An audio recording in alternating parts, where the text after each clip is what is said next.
Last class में हमने जो है वो हाइड्रोस्टैटिक फोर्सेस के हवाले से बात की और उसी सीक्वेंस में अगर आपको याद हो तो हमने एक प्रॉब्लम सॉल्व की थी। वी टॉक्ड अबाउट के हाइड्रोस्टैटिक फोर्सेस क्या हैं, कैसे कैलकुलेट होती हैं और उसकी लोकेशन कैसे कैलकुलेट होती है किसी भी सबमर्ज्ड बॉडी के ऊपर। Based on that, we solved this problem in which there was a gate closing and opening of 5 feet और उसके साथ हमने फिर resultant forces calculate किया and then we calculated जी के पॉइंट सी के ऊपर रिएक्शन फोर्स क्या होगी।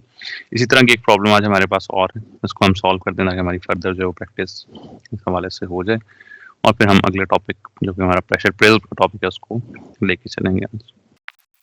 So we have a 4 diameter circular gate, 4 meters diameter circular gate in the figure, and it is located on an inclined wall that is 4 meter wide, that has 4 meter opening, and the reservoir is filled with water. The gate is mounted on a shaft. Here you have a shaft. And the gate can rotate about this shaft. It's like that. This is the opening, and the gate is mounted on the shaft. So the gate can rotate about this axis. Like if I apply moment at about this shaft, the gate will turn to some position like this new position. Okay. तो इस तरह से gate जो है फिर rotate कर सकता है और उसकी ओपनिंग एंड क्लोजिंग जो है वो कंट्रोल होती है। ठीक है, there is a stopper at one end ताकि गेट की मोशन जो वो एक ही डायरेक्शन में हो। जब वो फुल ओपन हो जाए इस तरफ तो उसके बाद दोबारा जब वापस वो दोबारा से ऊपर से रोटेट करके नहीं आए बल्कि इस तरफ से उसको वापस रोका जा सके। ठीक है, the gate is mounted along a horizontal diameter shaft and the water is 10 meter above the shaft. The location of the shaft is at the centroid of the gate and it is 10 meter above the depth of the water. You need to determine the magnitude and location of the resultant force exerted by the gate, exerted on the gate by the water, and the moment that would have to be applied to the shaft to open the gate. The moment at the shaft in order to open the gate. ठीक है, problem statement समझ आ रही है आप लोगों को? जी सर। Yes sir. सो हमने वही प्रैक्टिस करनी है जो हम लास्ट प्रॉब्लम में भी हमने की थी। We will calculate the resultant force F R by using the formula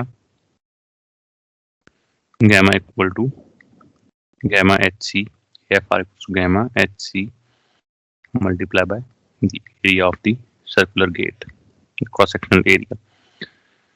Here gamma is that of the water, we know that it is 62.4, and hc is equal to, sorry, it is SI units 9.81 kilonewton per meter cube multiplied by, or we can write it in as 10 raised to power 3 meter Newton पर metre cube. ठीक है, HC क्या होगा जी? This HC, it is the location of the centroid of the gate below the water, and here the centroid of the circle is at the center, and we know that this shaft is located exactly at the centroid. So this 10 meter distance is equal to HC. So that 10 meter into area of the cross section on which the force is acting, and that cross section is circular cross section, and area of the circle is pi r square. So pi multiplied by r. R is here is 4 meter is diameter, so r is 2. So I write the square of 2 as 4. Okay. So the resultant force Fr is 9.81 into 10 raised to power 3 into 10 into pi into 4, 9.81 into 10 raised to power 3 multiplied by 10 multiplied by pi is 3.14 multiplied by 4 comes out to 1.23 meganewtons, right? It is 1.23 meganewtons, right? Yes. Now the location of this force. By location we mean YR and XR. YR is equal to I XC divided by YCA plus YC. So for circle, we know that IXC is from this figure. IXC is pi r4 by 4. Okay, so it is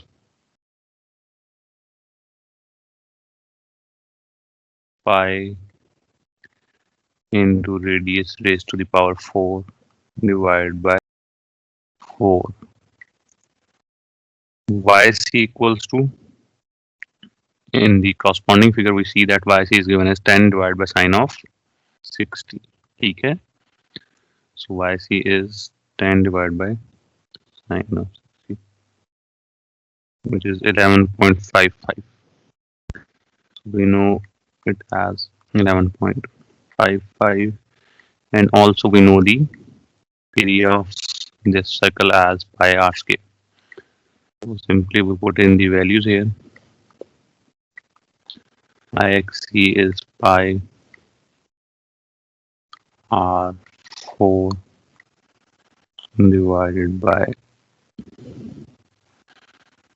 4 into YC, which is 11.55, multiply by the area, which is pi r square, plus YC, which is 11.55.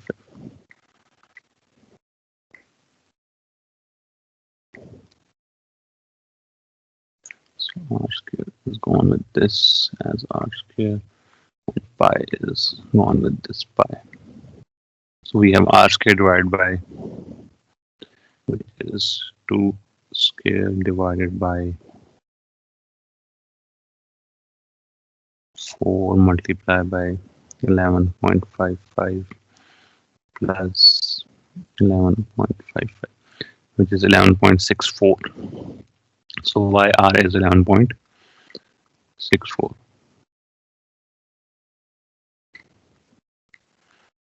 What about XR?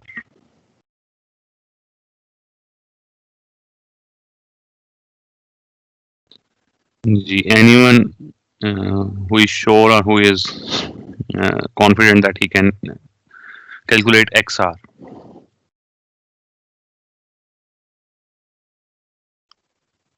What's the formula for IXYC तो 0 होगा, तो वो term नहीं चाहिए. Yes, IXR is equal to, I just XC. write the formula, फिर हम इसकी discussion कर लेते हैं. IXR equals to I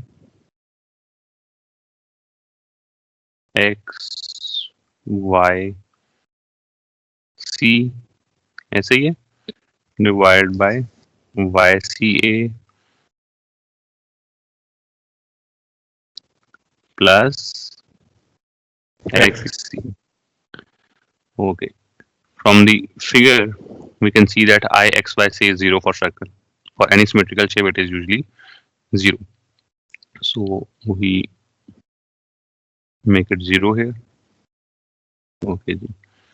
So this term is 0. So XR equals to XC. Now what about XC? For a circular shape, we can see that the centroid is located exactly on the center of the circle. Okay, if I draw this line for you here, this is your y-axis. This green line is your y-axis, and the centroid of the circle is exactly on this y-axis. So what is XC here? If the point is located on y-axis, then value of x coordinate is 0. So XC should be 0. 0. So x-axis ये black line के long है ना? Yes, x-axis is this one, this orange line. If I draw it here, this is your x-axis, right? And this is your origin point. ठीक है, समझ आ गई बात? जी sir. So XC is also 0, so XR is 0. So XR is located on the, so the center of pressure is also located on the y-axis, right here. तो ये हमने draw कर दिया. We marked YR on the axis line. This is YR and this is XR. This is the coordinate XR and YR. This point is basically your coordinate, which we call center of pressure as XR, comma YR. This is the coordinate point XR, YR. Okay, is it clear? There is magnitude of the resultant force and the location. Sir ये Now- XC 0 का चाहिए, मुझे समझ नहीं आई. ये समझ नहीं आया, इसको ऐसे देखें मेरे भाई. This is your gate. किसी भी सर्कुलर बॉडी का सेंट्रॉइड कहाँ पे होगा? इसके सेंटर में. Centre of the circle. ठीक है, we draw the centre of circle. This is the centre of circle, this is the centroid. ठीक है, अब हमने क्या किया, हमने कहा जी हमारे पास एक एक्सिस सिस्टम है जो कि सेंट्रॉइड से पास करता है. This is your Y axis and this is your x-axis. Here green line is your y-axis and orange is your x-axis. This is y-axis and this is x-axis. अब इस centroid point के ऊपर आप मुझे कोऑर्डिनेट्स बता सकते हैं? ये जो पॉइंट है जिसको मैंने सेंट्रॉइड मार्क किया है यहाँ पे, इसमें से ये y-axis पास कर रहा है, इसके कोऑर्डिनेट्स बता सकते हैं मुझे? जो मेरे दोस्त क्वेश्चन पूछ रहे थे इसके कोऑर्डिनेट्स मुझे बता सकते हैं? इस पॉइंट C के कोऑर्डिनेट्स बता दें मुझे. आवाज आ रही है आपको मेरी? जी सर. मुझे कोऑर्डिनेट्स क्यों नहीं बता रहे फिर?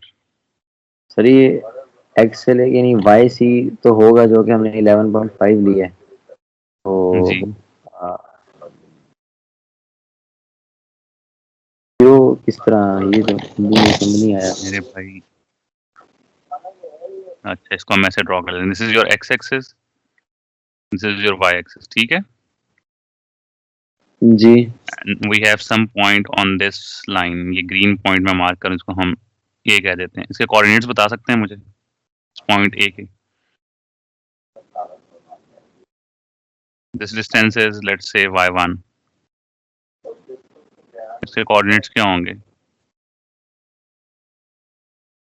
सर इसके तो 0y. 0 y1 होंगे. ठीक है, जी. सिमिलरली यहाँ पे भी जो सेंट्रॉइड है वो कहाँ पे लाई कर रहा है? दिस डिस्टेंस इज YC, ऐसे ही है, अलोंग y एक्सिस है. अलोंग एक्सिस वो कहाँ पे लाई कर रहा है? एट द ओरिजिन, ऐसे ही है. एक्स से तो वो मूव ही नहीं कर रहा. This is your x line ना. तो अगर ये सेंट्रॉइड यहाँ पे होता या यहाँ पे होता फिर तो एक्स की कोई वैल्यू आती. ठीक है, but it is lying on the y axis. तो जब ये वाई एक्सिस के ऊपर है तो फिर एक्स की वैल्यू क्या होगी? Any point lying on the y axis है. So this coordinate is basically 0, YC. So XC is 0. जी, किसी और का कोई क्वेश्चन हो? So now we move on to part B of this question. The moment that would have to be applied to the shaft to open the gate. जी, moment कैसे calculate करेंगे, कितनी moment apply करनी पड़ेगी?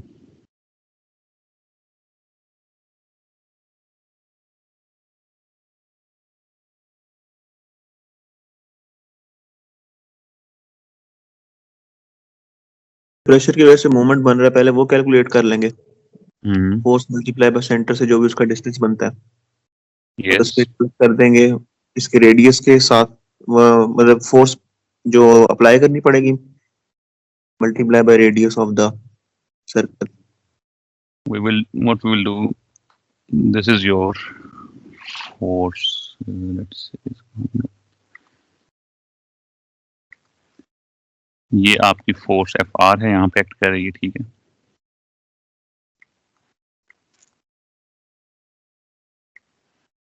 and it is acting at a distance YR. ऐसा ही है. जी सर. लेकिन शाफ्ट जो है वो किसके अबाउट रोटेट कर सकती है, गेट किसके अबाउट रोटेट कर सकता है? This shaft. ऐसे ही है, जो शाफ्ट लगी हुई है यहाँ पे सेंट्रॉइड के ऊपर.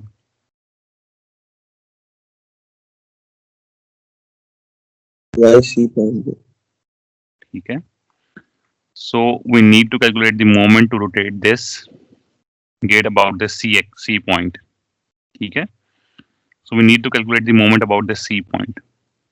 So moment about point C जो FR जनरेट करेगी, कितनी जनरेट करेगी? FR multiply by its perpendicular distance from point C.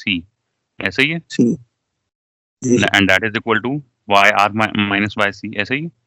जी सर। तो FR multiply by YR minus YC. Clear? We know FR to be 1.23 meganewtons.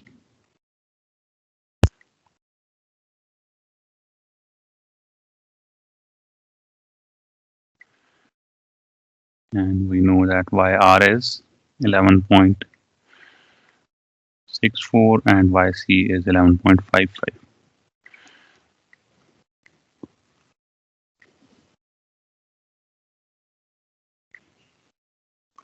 This is in meters.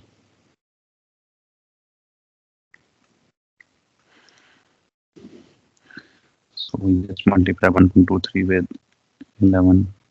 0.1107 0.11 meganewtons. Okay, 0.11 meganewton meters. So this is the moment you need to apply about point C in order to open the gate. Moment equal to or greater than this. ठीक है? समझ आ गई बात? जी sir. किसी को कोई क्वेश्चन हो जिस प्रॉब्लम के अंदर या किसी को कोई अंडरस्टैंडिंग में प्रॉब्लम हो, कोई पॉइंट समझ ना आया हो. तो फोर्स किधर लगा रहे हैं? Force is FR is located.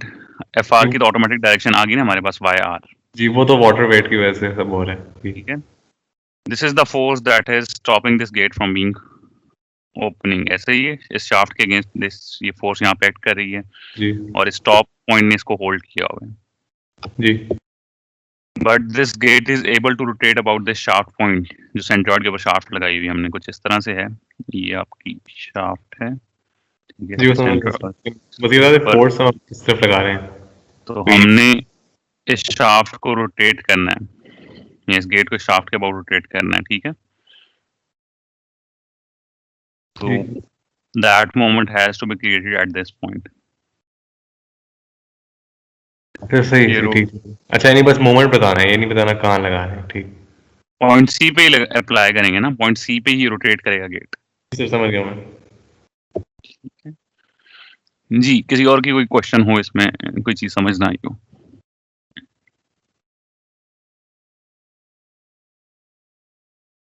Clear है? Okay, then we move on to today's topic. The new topic that is pressure prism. जो चीजें अभी हमने इक्वेशन के थ्रू सॉल्व की, हाइड्रोस्टैटिक फोर्स, उसकी लोकेशन, अब हम उनको ग्राफिकली सॉल्व करने की कोशिश करते हैं. ग्राफिकली अगर हम देखें तो क्या होगा, ये चीज हमने पहले भी डिस्कस की थी. Let's say we have some container like this.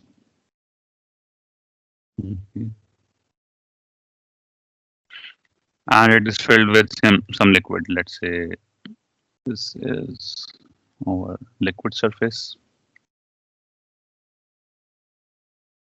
And on top of it, this is our free surface. इसके ऊपर atmospheric pressure act कर रहा है. This is free surface. This elevation is H. And the cross section of this container is rectangular. Basically, this thing is a rectangular thing like this. ठीक है. ये इस तरह की rectangular चीज है. Now we know that at the top surface the pressure would be equal to 0 and bottom it would be equal to value something like gamma H, and in between it will decrease linearly from 0 to H.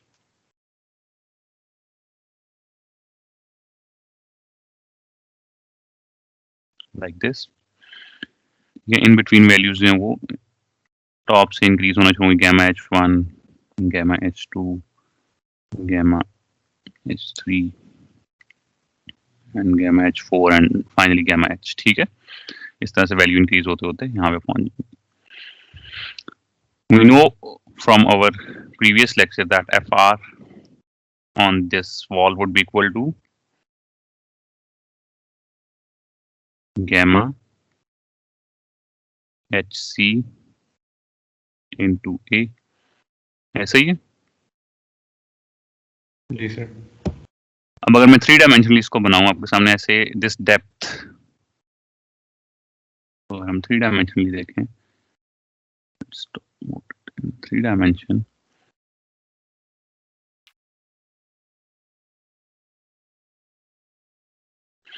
This is your wall जिसके ऊपर ये सारा कुछ act कर रहा है, इसके ऊपर रिजल्टेंट फोर्स एक्ट कर रही है। ठीक है, and based on that we draw a pressure distribution like this.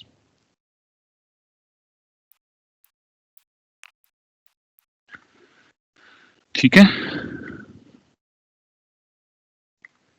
this side is, let's say, B, this side is H, so this area is equal to BH, so FR is basically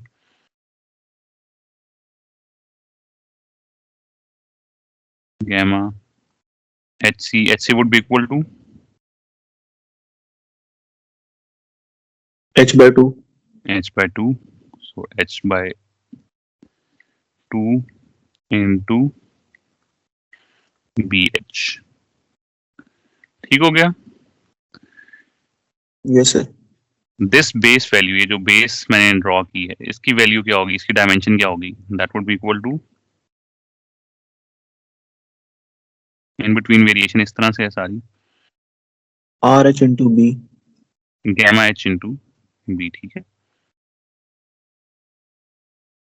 this space would be showing a value of gamma H, only gamma H। ठीक है, ऐसे ये base की value क्या होगी, जो triangle बन रहा है इसकी बेस की वैल्यू क्या होगी, gamma H। ठीक है, इस पे एग्री करते हैं सब? जी sir. So what we are going to do is we are going to write FR equals to gamma H by 2 into BH। मैं आपसे कहता हूं, मुझे ये बताएं कि जो ट्रायंगल आपके सामने जो प्रिज्म बना हुआ है 3 डायमेंशन में, इसकी वॉल्यूम क्या होगी? तो मुझे इसकी वॉल्यूम बता सकता है? Yes sir. क्या 1 by 2 volume? 1 by 2 gamma H multiply by H multiply by B. ठीक है, अगर इसको समझ नहीं है उसके लिए मैं लिखता हूं दोबारा, the volume of this prism would be equal to area of this triangle multiply by depth of this rectangle, ऐसा ही है? ठीक है, so area of this Yes sir. Triangle is half of the base which is gamma H। ये base क्या है, gamma H, तो उसका half of gamma H into height of the triangle which is H into the depth which is B. So this is the volume of this pressure prism. So we can conclude that the magnitude of the resultant force is equal to the volume of the pressure prism। ठीक हो गया? तो graphically हमने अगर calculate करना है तो हमें वो जो इक्वेशन हम यूज करें उसकी बजाय हम अगर वॉल्यूम कैलकुलेट कर लें प्रेशर प्रिज्म की, so we will get the magnitude of the resultant force। So volume of pressure prism equals to the magnitude resultant force represented by F।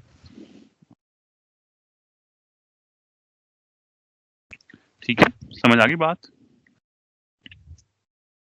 Yes sir. Next the location of the resultant force.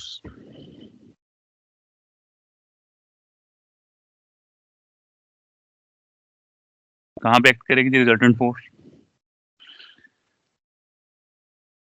अगर हम top से measure करें, it will be acting at some point. Let's say this green colour is your resultant force, this is your FR. From top it would act at some distance 2/3 of the H, or from bottom it would act at H/3. ये मैंने कैसे बताया? तो statics का नहीं होता, triangle है तो इक्वली डिस्ट्रीब्यूट होगा, यानी कि इक्वली नहीं हो सकता.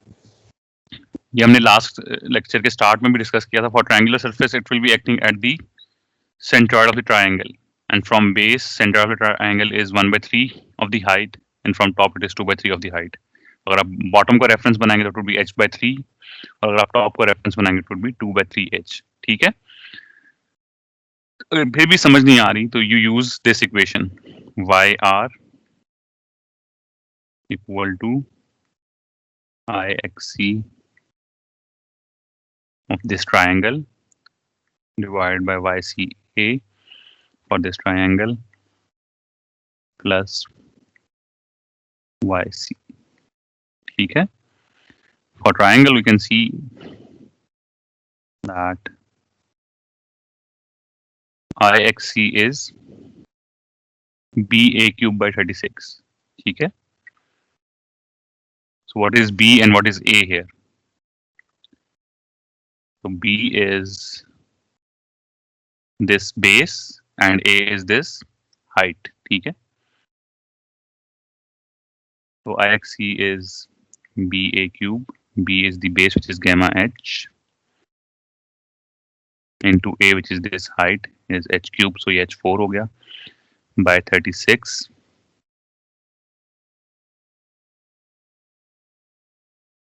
into YC, which is the location of the centroid, that is 2/3H. ठीक है? टॉप को हमने रेफरेंस बनाया हुआ 2/3H into area of this triangle, which is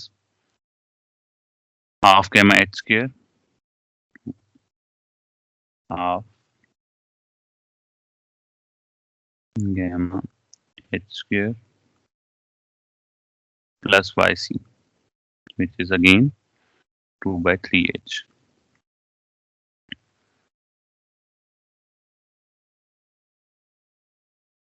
ठीक है?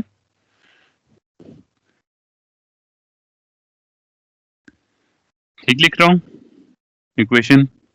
तब टॉप से नहीं कि वो ले रहे हैं YC, ये 0 पॉइंट से लेना होता है ना.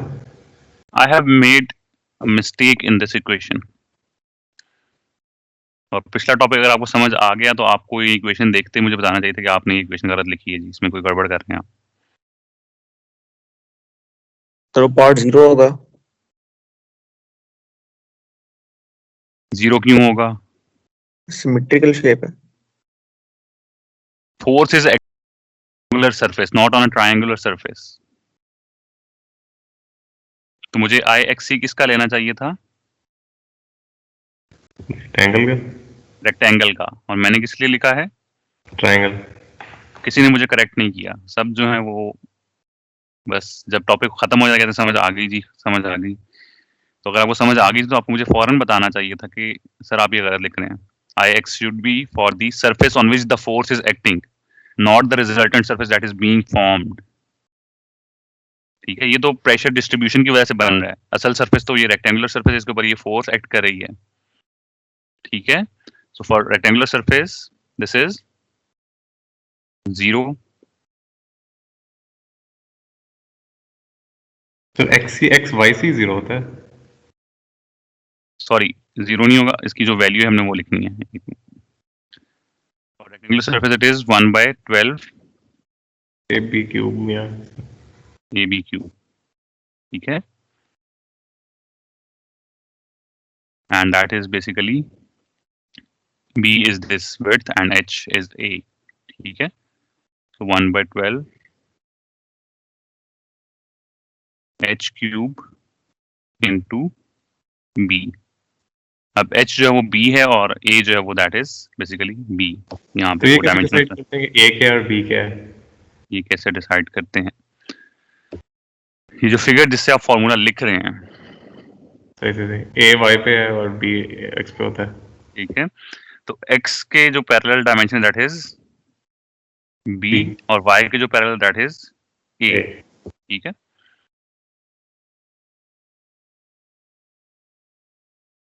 So 1 by 12 h cube B divided by, now I am again writing the formula for YR here. ये वाला फॉर्मूला गलत लिखा था, किसी ने इसको नहीं आइडेंटिफाई किया। Divided by YCA, YC for rectangular is h by 2 into area of the rectangle which is BH plus YC for the rectangle which is h by 2.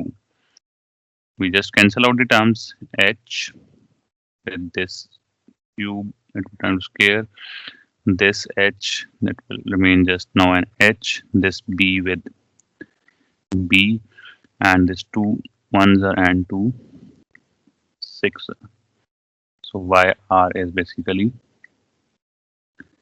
h by 6 plus h by 2। क्या आ जाएगा? LCM calculate करेंगे that would B 2 by 3h, ऐसे ही है।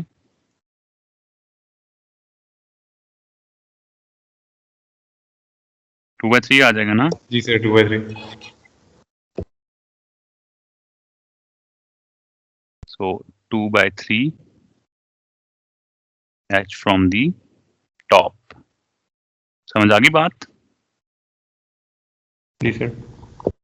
So now the resultant force is acting on the centroid of this triangle, this prism जो कि बना है, ठीक है। तो आगे से चल के ग्राफिकली जब भी ये प्रिज्म बनेगा तो हमकी रिजल्टेंट फोर्स कहाँ पे एक्ट करेगी? On the centroid of this prism, that is 2 by 3 h from top and h by 3 from the bottom। Clear हो गई ये बात? So the magnitude of the resultant force is equal to the volume of the pressure prism and the location is centroid of the pressure prism।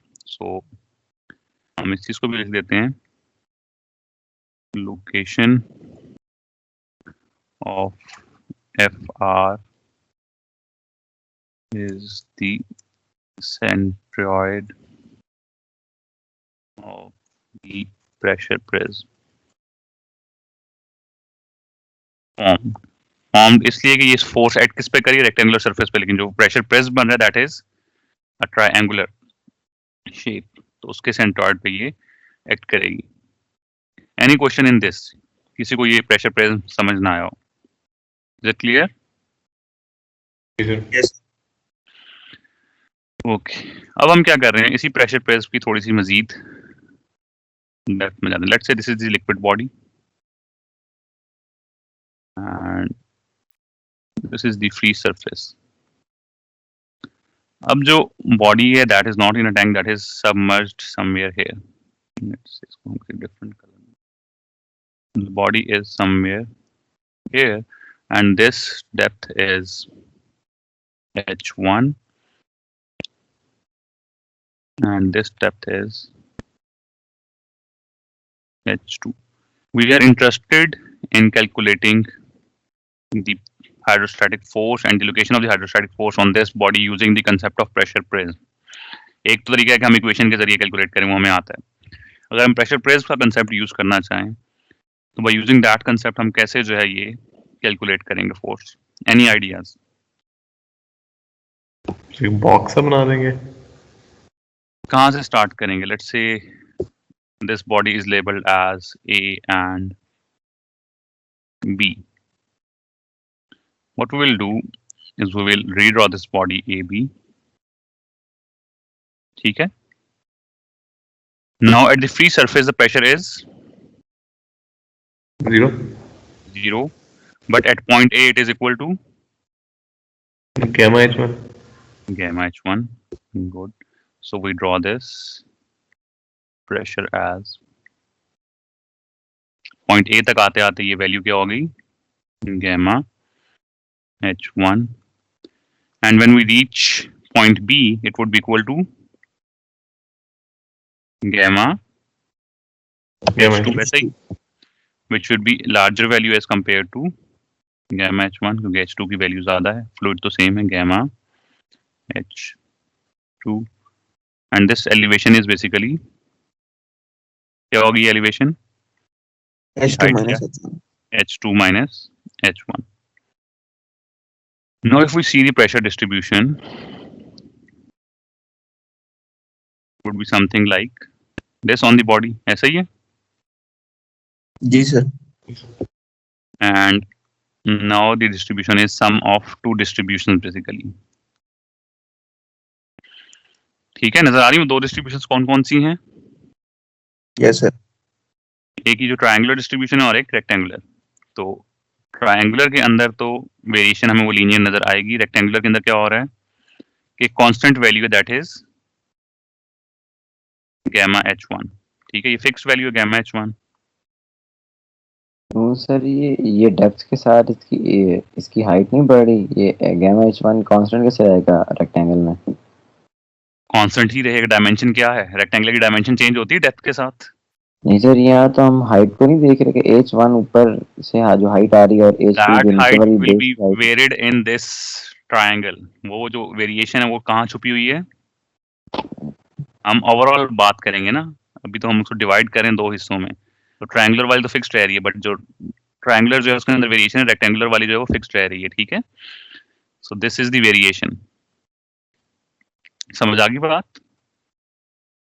ये point मुझे clear नहीं हुआ, क्योंकि मैं ये कह रहा हूँ कि h1 तो हम ऊपर से यानी हमारी फ्री सरफेस से हम काउंट कर रहे हैं, और h2 हमारा ऊपर से ही ये नीचे बेस लाइन तक है, तो चाहे ट्रायंगल हो या रेक्टेंगल हो।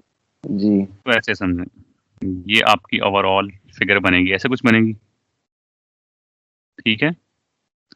इस फिगर के दो पार्ट्स हैं, this triangular part and this rectangular part. Overall variation यहाँ पे गामा h1 है स्टार्टिंग में, और ये जो बॉटम है इसमें ये गामा h2 ऐसे ही है जी।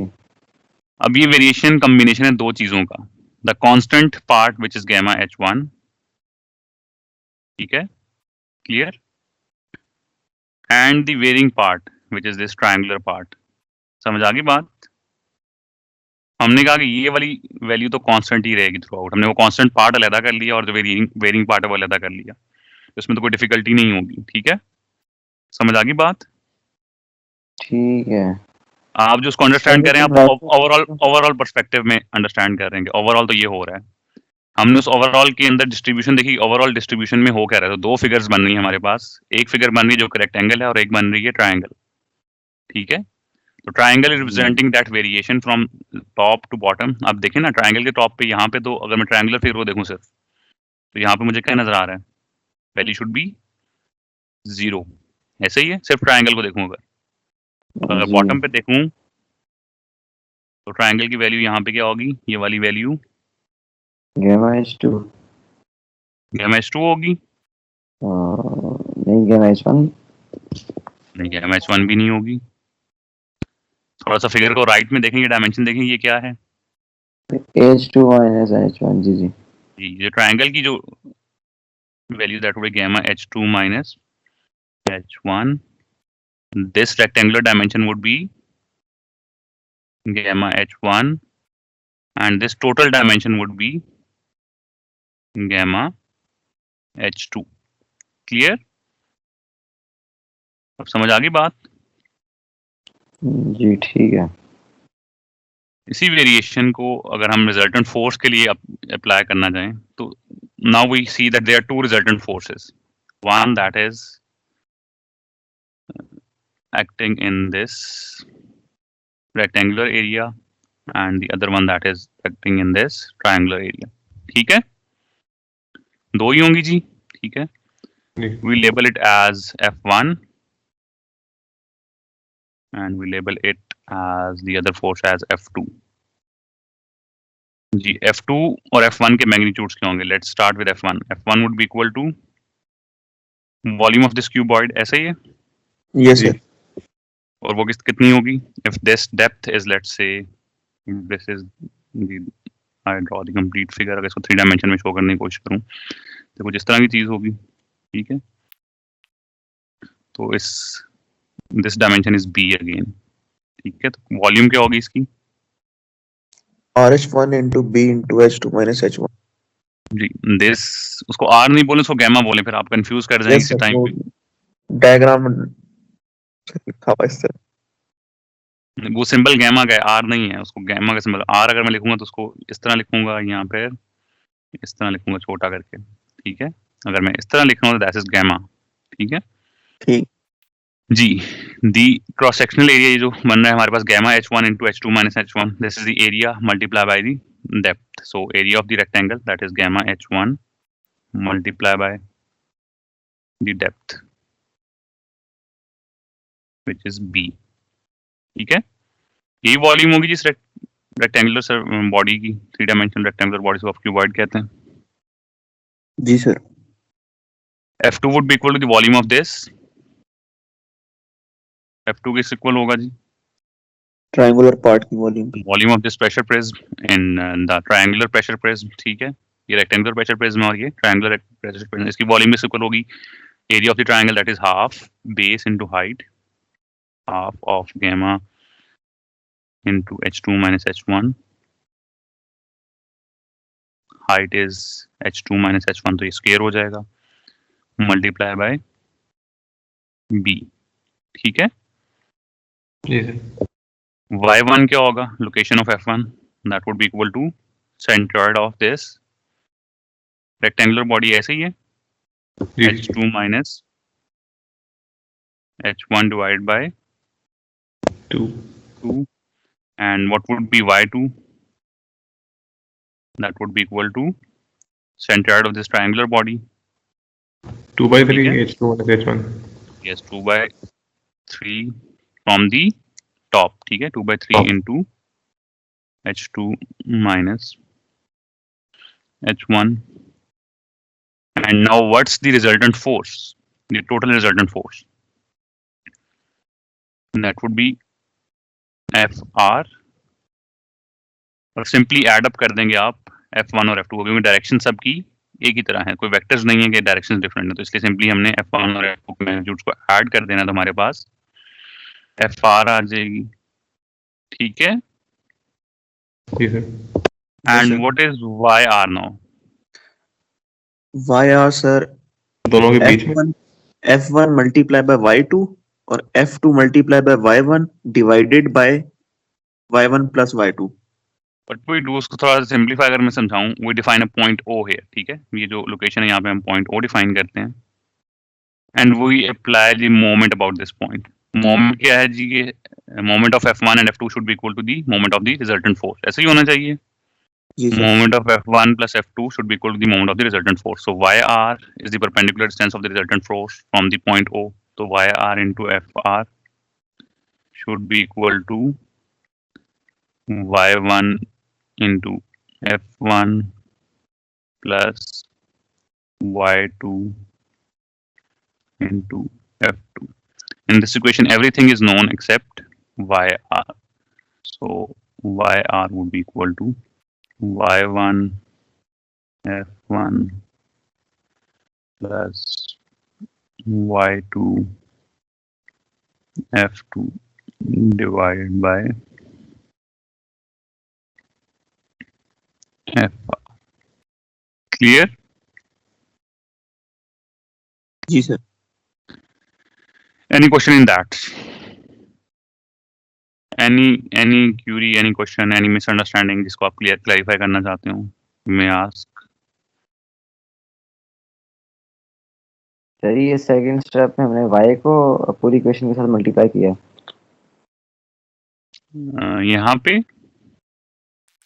इस जगह पे पूछ रहे हैं जी जी जी, YR जो कि लोकेशन है रिजल्टेंट फोर्स की, इसका मोमेंट कैलकुलेट किया, this is total moment, and this should be equal to the moments of the component from which FR is being made, from which FR is being calculated.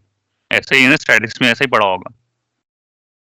summation of the moments of the component should be equal to the summation of the moment of the total force. Yes sir. तो ये वही equation हमने equilibrium की यहाँ पे लिख दी, ठीक है, और सी के अंदर जो अननोन था वो हमने कैलकुलेट कर लिया. Is it clear? जी सर. Yes. अब इसमें एक इंटरेस्टिंग चीज और बताते हैं कि एक चीज तो हमने कैलकुलेट की बाय कि हमने रेक्टेंगुलर बनाया, हमने ट्रायंगल बनाया, दोनों की फोर्सेस कैलकुलेट की, उनके लोकेशंस कैलकुलेट की, फिर रिजल्टेंट फोर्स उनके सम से कैलकुलेट की.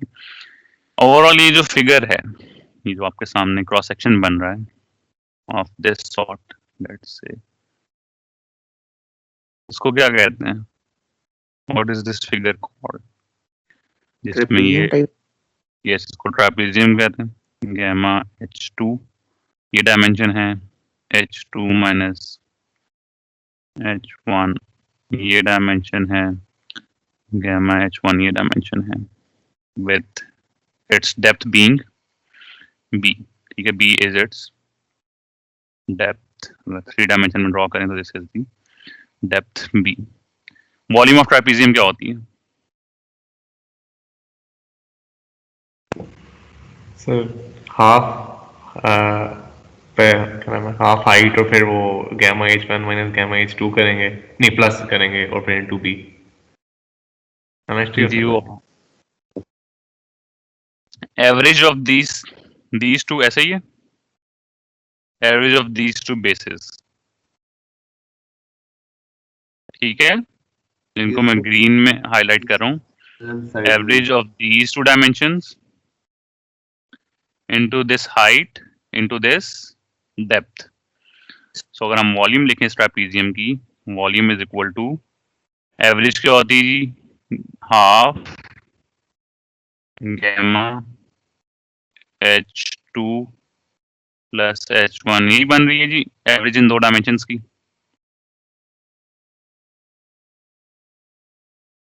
जी जी. into h2 minus h1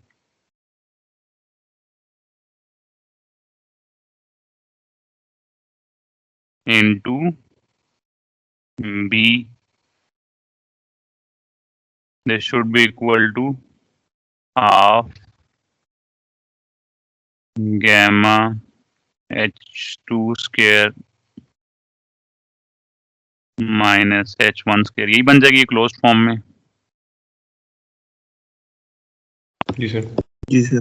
into b. अगर आप इन दोनों फोर्सेस को ऐड करेंगे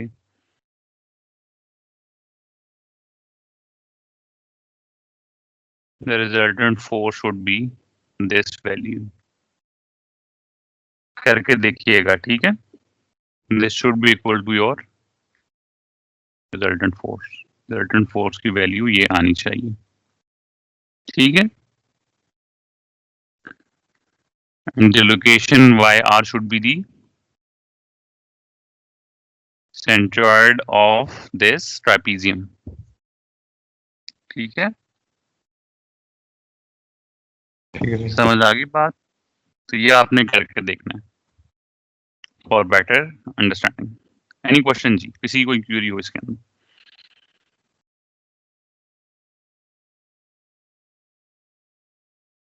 तो इसी प्रेशर प्रेस के कंसेप्ट की अब हम एक और वेरिएशन देखते हैं. 2 वेरिएशन हमने देख ली कि एक तो अगर वो टॉप सरफेस से है किस तरह से हम ड्रॉ करेंगे, एक अगर बॉडी सबमर्ज्ड है किसी हाइट के अंदर, ठीक है. द नेक्स्ट वेरिएशन की अगर बॉडी इंक्लाइंड है. हाँ सर, अभी ब्रेक कर सकती है, एक डेढ़ हो गया. हम इसको थोड़ा जल्दी खत्म कर लेंगे, बजाय से हम ब्रेक करें उस पे सारी कंटिन्यूशन जो है वो खत्म हो जाएगी, ठीक है. ठीक. We will end it at its 9:40. Class end होती है जी हमारी 10:30 पे एंड होती है क्लास. जी सर. तो 10:20 पे हम खत्म कर लेंगे, ठीक है. 10:20 10:15 पे खत्म कर लेंगे. Okay sir. Okay. The next variation is के अगर बॉडी इंक्लाइंड है. अब यहाँ पे आपने एक चीज का ख्याल रखना है, अगर इंक्लाइंड बॉडी है, जैसा कि हम अभी पीछे हाइड्रोस्टैटिक फोर्स की जब इक्वेशंस यूज कर रहे थे हम कैलकुलेट करते हुए आए, तो प्रेशर प्रेस तभी हेल्पफुल है कि अगर बॉडी का क्रॉस सेक्शन जो है वो रेक्टेंगुलर है, ठीक है.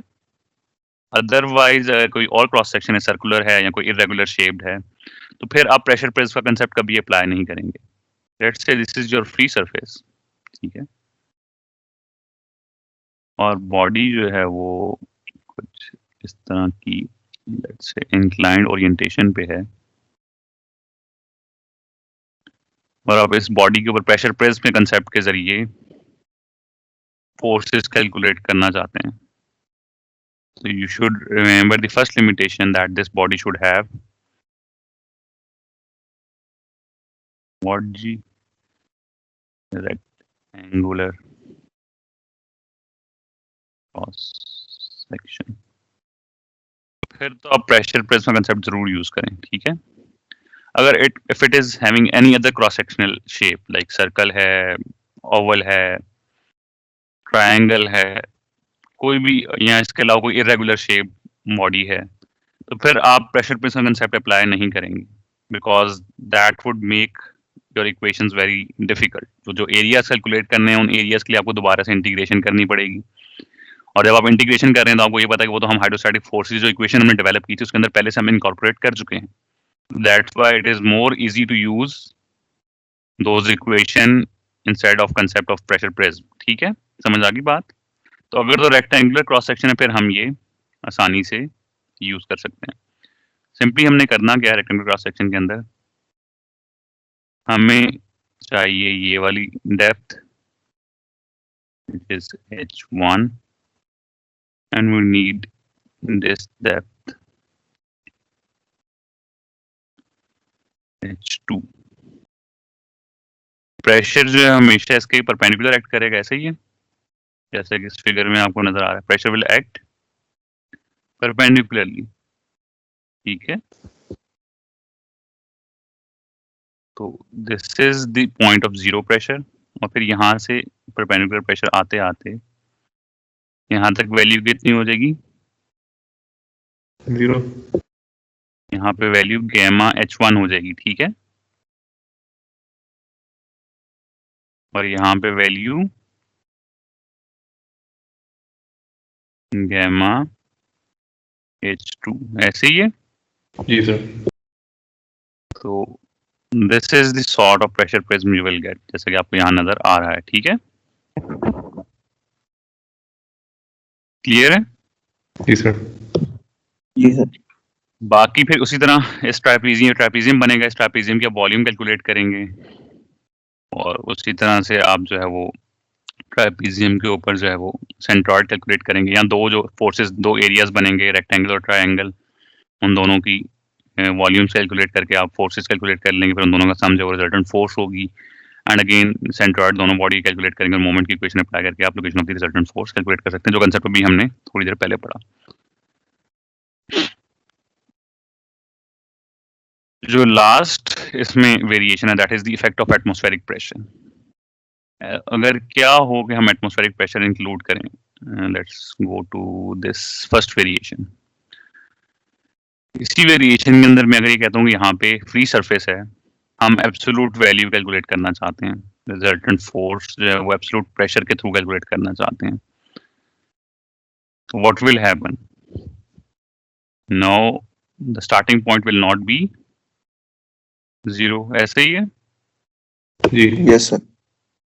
that would be increased by a fixed value of, मैं बॉडी आपके सामने दोबारा से ड्रॉ करूं, let's say this is the tank wall। अब इसके फ्री सरफेस पे हमारे पास this is the free surface, but we are now using the absolute values। the absolute values में यहाँ पे क्या एक्ट करेगा, atmospheric pressure, this elevation is h। अब अगर एटमॉस्फेरिक प्रेशर एक्ट कर रहा है तो जितना भी प्रेशर है वो is the dimension of the atmospheric pressure atmospheric. तो ओवरऑल प्रेशर जो है वो सारे के सारा प्रेशर प्रेस एक फिक्स्ड अमाउंट के साथ शिफ्ट हो जाएगा राइट की तरफ, ऐसे ही है, by this fixed amount of pressure atmospheric.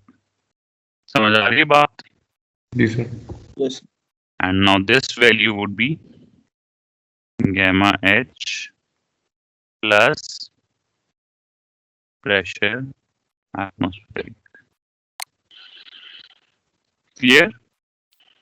Is it clear? Yes sir. लेकिन अब होगा क्या, अगर यहाँ पे एटमॉस्फेरिक एक्ट कर रहा है प्रेशर, तो हम उसको बॉडी की दूसरी साइड पे जहाँ पे फ्लूइड नहीं भी मौजूद, वहां पे तो एक्ट करने से नहीं रोक सकते ना, ऐसे ही। Yes sir. इट मीन्स कि एटमॉस्फेरिक प्रेशर इस साइड पे भी एक्ट करेगा, क्योंकि एक बॉडी अगर उसके राइट साइड पे एटमॉस्फेरिक प्रेशर एक्ट कर रहा है, उसके लेफ्ट साइड पे भी एटमॉस्फेरिक प्रेशर एक्ट करेगा, तभी तो अपनी शेप मेंटेन कर रही है, ऐसे ही है। इसका मतलब जी यहाँ पे सर। भी थ्रू आउट इतनी ही वैल्यू की एक फोर्स एक्ट कर रही होगी, ठीक है, फिक्स उतने ही एरिया की एक फोर्स। तो अगर ये फोर्स जो है P ATM into A of this body है, तो this force is also pressure atmospheric into A because it's acting on the same area.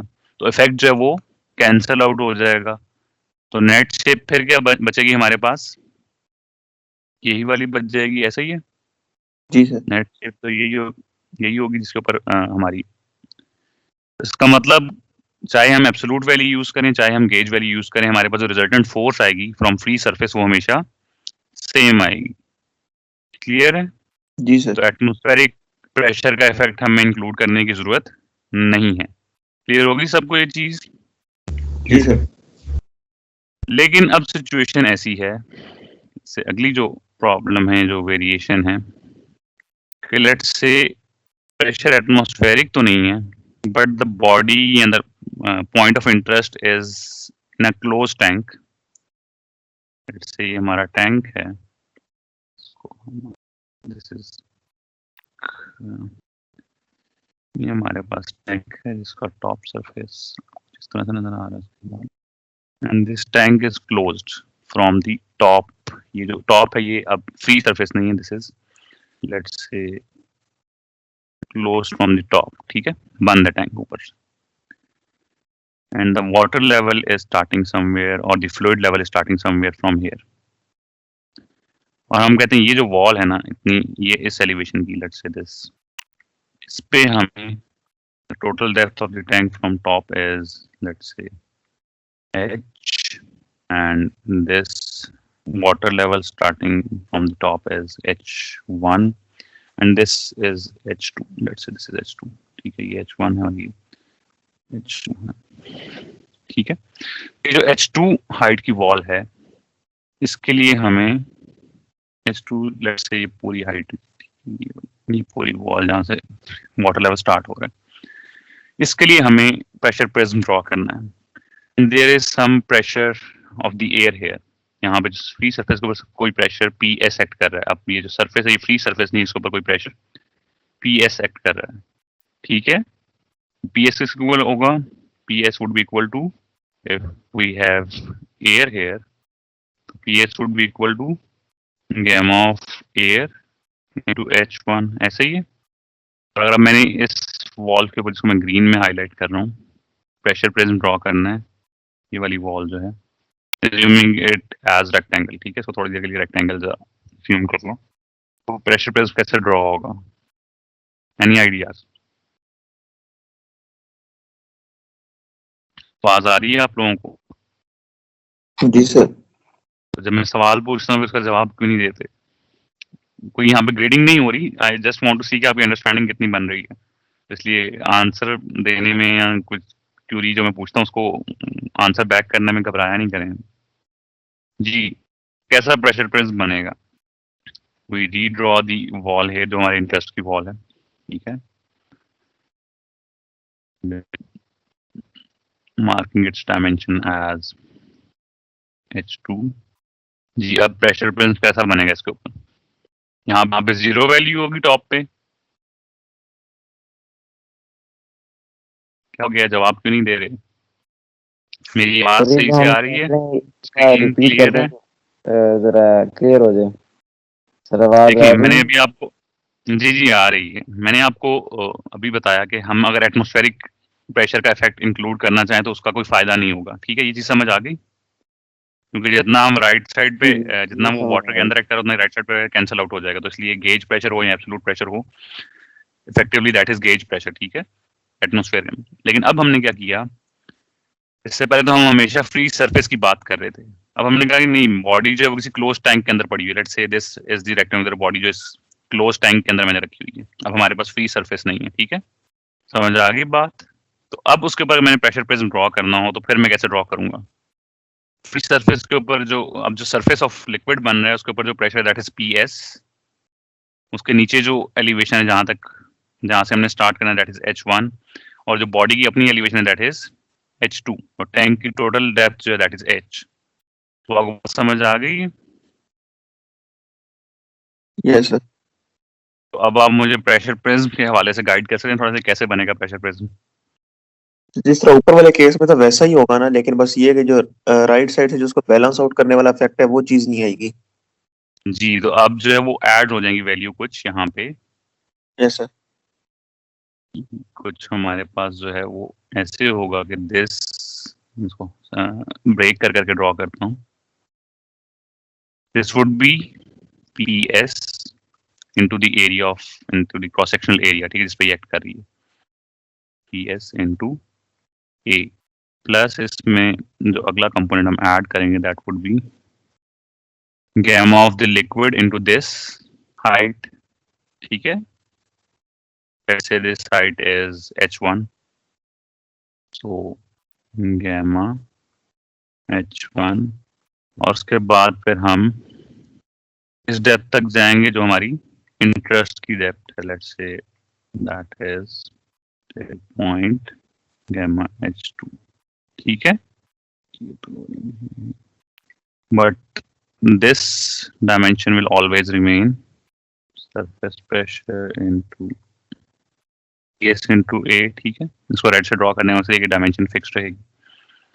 उसके बाद जो अगली डायमेंशन है ये वाली, ये भी gamma H1 रहेगी, and this last dimension would be equal to gamma H2, ठीक है, दिस वुड बी gamma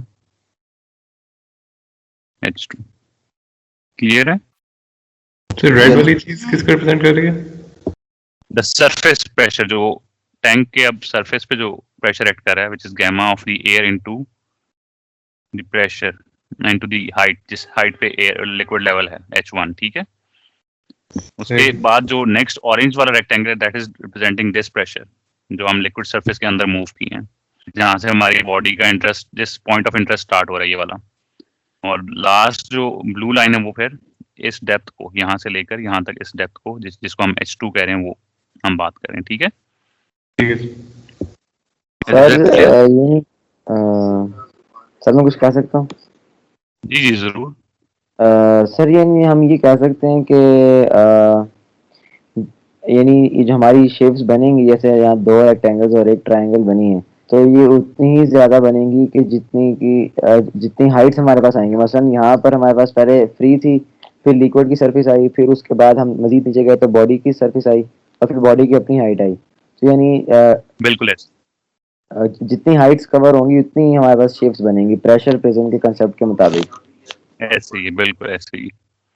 ठीक हो, अभी बड़ी सिंपल शेप्स बन रही, अभी हम इससे एक स्टेप और आगे जाते हैं। जो इस टॉपिक के अंदर लाइक कह लेंगे जो इसका एंड है, या इसकी जो मोस्ट कम्प्लेक्स केस हो सकता है।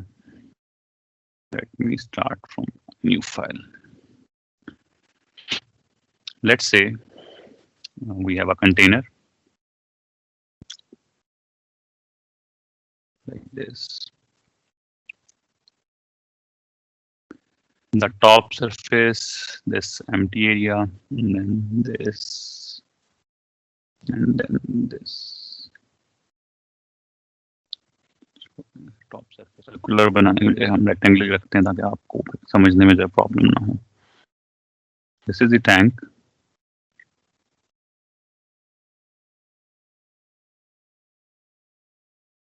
This half is filled with air, the top half. This is filled with liquid 1. This is filled with liquid 2. Okay.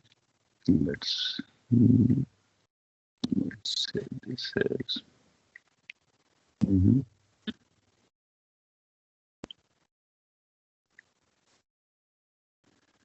let's say liquid 1. Sorry.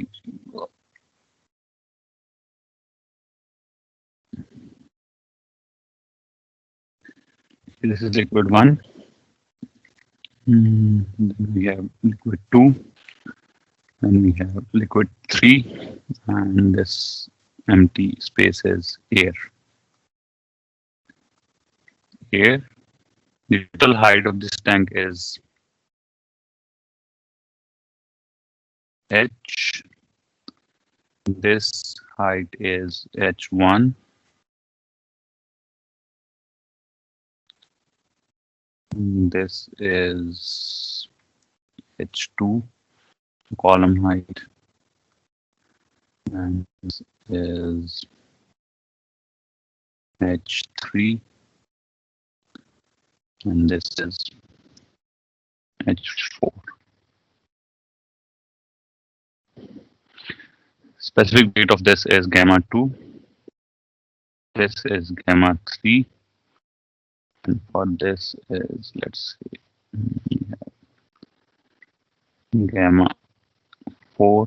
And for this we have gamma 1. Anyone who can help me with drawing the pressure pairs for this, starting from the top surface of the tank to the end, starting from this 0 to H. So triangle पे trapeziums बनेंगे, ऐसा कभी करना है? At the top surface we will have, I draw this wall जो हमारे interest की wall है. Let's say this is the H. Starting from top we will have 0 pressure, right? Then we will come at H1. This value would be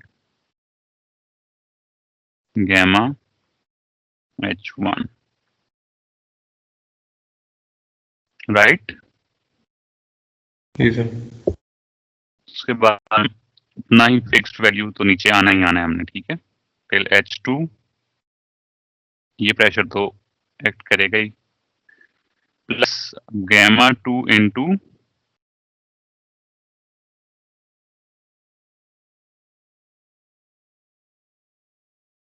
H2, ठीक है? This is gamma 2. H2 होगा या H1 plus H2 होगा? H1 plus H2. Total length H1 plus H2 होगी, gamma 2 H2 sir, plus सिर्फ gamma H2 होगा 1 ना? H1, ठीक है? तो ये gamma 2 H2 होगा, ठीक है? सिर्फ H2 होगा, याद रखना है, ठीक है? नेक्स्ट ये वैल्यू तो आएगी H3 तक, ठीक है? ये भी आएगी.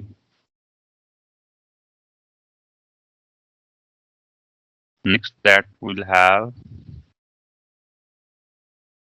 gamma 3, sorry, something this.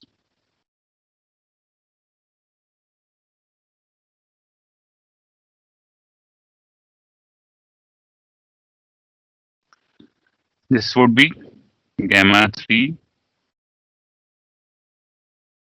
H3, ठीक है? एंड फाइनली ये सारी वैल्यूज तो आएंगी ही लास्ट कॉलम के ऊपर, plus this value of this variation of gamma 4 H4, ठीक है? Yes, sir.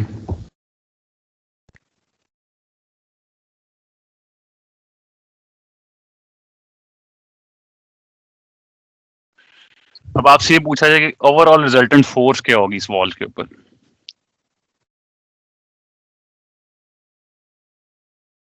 सर वॉल्यूम सब कुछ का. इस पूरी जो फिगर है इसका वॉल्यूम, ठीक है?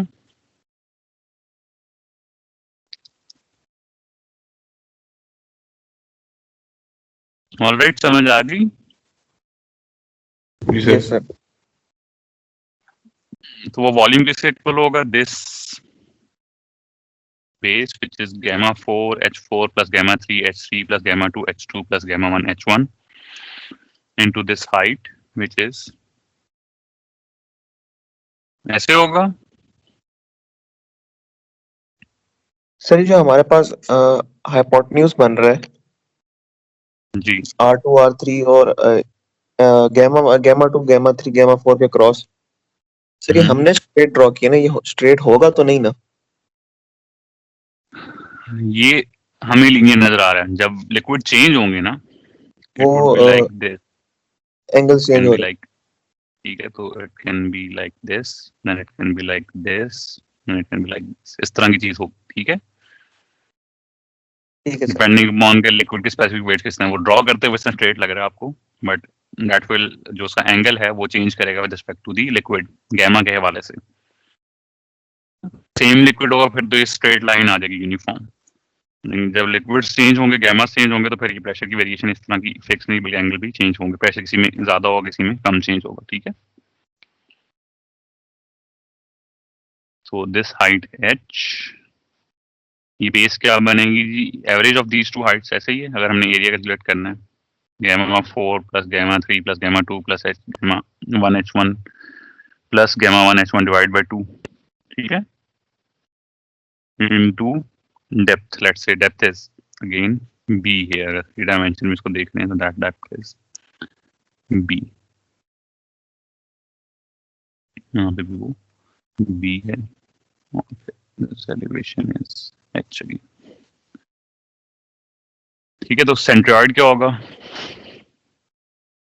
यहाँ पे फोर्स सेट करेगी अगेन।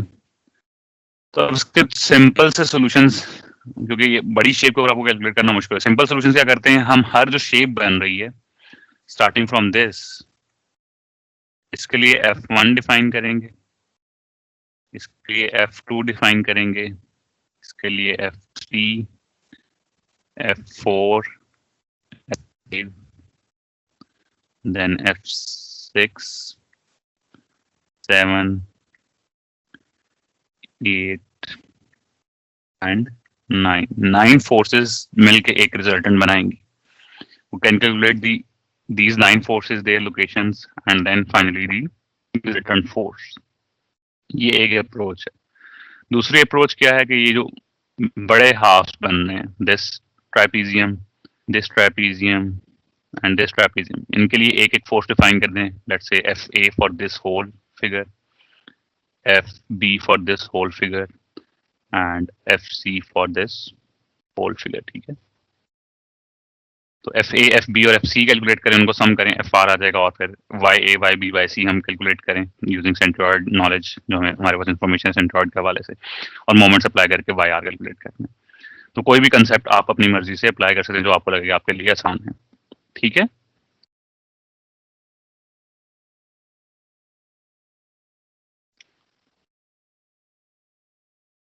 समझ आ गई बात जी?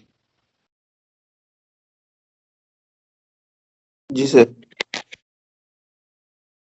जस्ट टू एक छोटी सी प्रॉब्लम के थ्रू इसको समझने की कोशिश करें ताकि मजीद जो है टॉपिक क्लियर हो जाए, फिर इसको हम क्लोज कर सकें आज की लेक्चर में। Let's say we have this tank,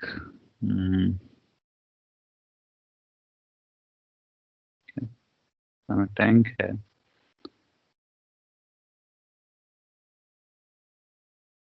अभी बुक की एग्जांपल भी है, अगर आप ज्यादा इंफॉर्मेशन देखना चाहेंगे तो वहां से आप इसको क्लियरली देख सकते हैं। दिस इज द टैंक, इसके ऊपर एक गेज है which is reading, let's say 50 kilopascals, and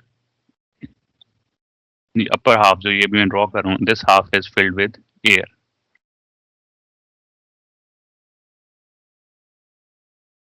and the remaining is filled with some oil having specific gravity, some oil with specific gravity of 0.9, specific gravity of 0.9.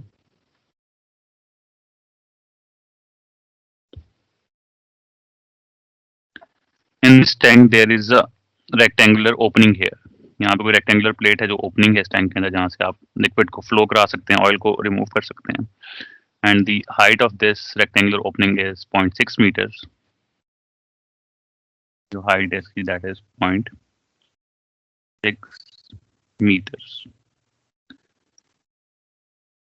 The height of the oil column above this plate is 2 meters.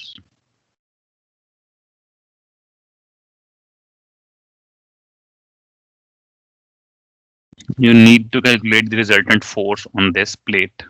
ठीक है, resultant force calculate करनी है आपने इस plate के ऊपर और उसकी लोकेशन. तो कैलकुलेट कर सकते हैं.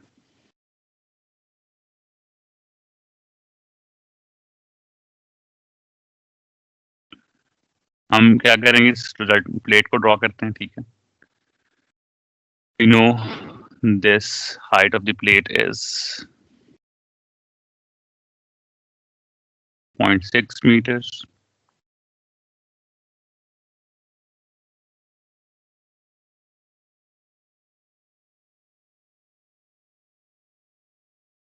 प्लेट के स्टार्टिंग पॉइंट पे कितना प्रेशर होगा जी?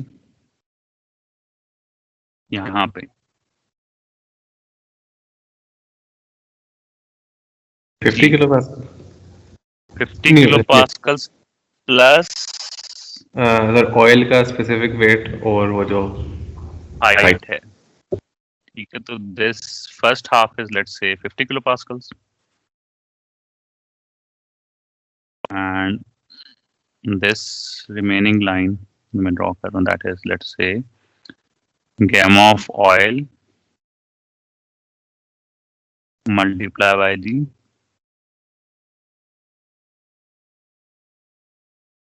elevation. कितनी elevation पे है जी ऑयल इसके ऊपर? 2 meters. ठीक है, 2 meters डेप्थ तक की प्लेट आ रही है, तो प्लेट के स्टार्टिंग पॉइंट पे तो ये प्रेशर होगा. एंड पे कितना होगा?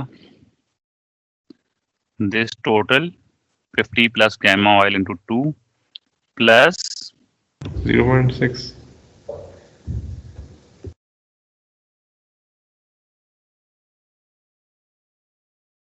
this 0.6. ठीक है, so 50, ये वाली 50 की लाइन आ गई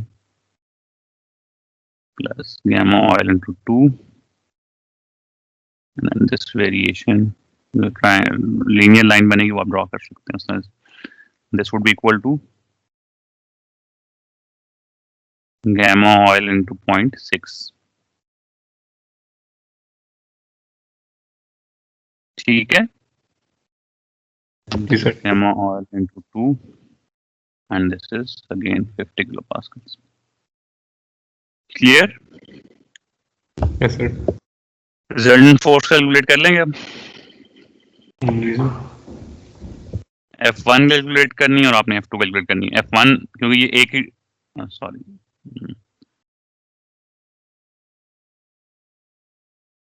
ये तो एक ही रेक्टेंगल बन रहा है ना, ऐसे ही डिफरेंट कलर से ड्रॉ करूँ तो there would be one force in this rectangle. बड़े वाला रेक्टेंगल बन रहा है क्योंकि फिक्स्ड वैल्यू है दोनों.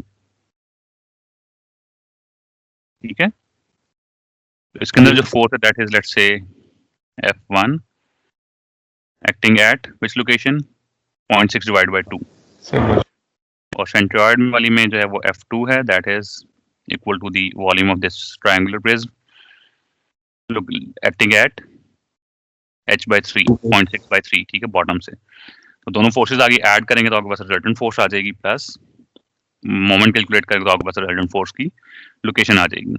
Is it clear to everyone जी? Yes sir. आज के लेक्चर में किसी का कोई क्वेश्चन हो, किसी को चीज समझ ना आई हो?